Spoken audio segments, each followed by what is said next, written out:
Tout ce que tu ne comprends pas n'est pas forcément mauvais. Tout ce que tu n'aimes pas n'est pas nécessairement incorrect.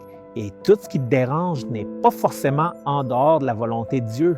Mais parfois, on agit comme si nos goûts, nos idées et nos façons de faire étaient la mesure de tout. Et ce qui ne rentre pas dans le moule, on le critique. Ce qui ne nous satisfait pas, on le discrédite. Ce qui ne reflète pas notre façon de faire les choses, on l'étiquette comme pauvre, erroné ou pas spirituel, sans se rendre compte qu'on tombe dans une forme d'orgueil qui ne crie pas, mais qui pense de travers. Un jugement silencieux qui dit « Moi, je ferais mieux.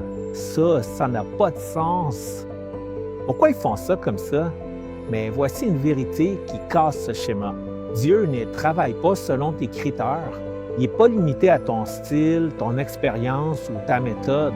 Il utilise des personnes, des façons de faire, puis des chemins qui t'enthousiasment peut-être, mais qui l'ont bel et bien. Jésus a été critiqué pour avoir guéri le jour du sabbat, pour avoir mangé avec des pécheurs, pour avoir brisé les conventions.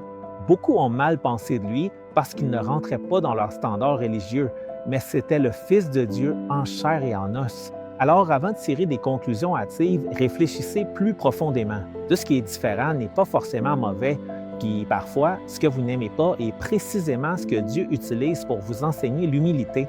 Ce sont des paroles de vie à méditer. Ne jugez pas uniquement selon les apparences, mais jugez toujours selon la justice véritable. Jean chapitre 7, verset 24.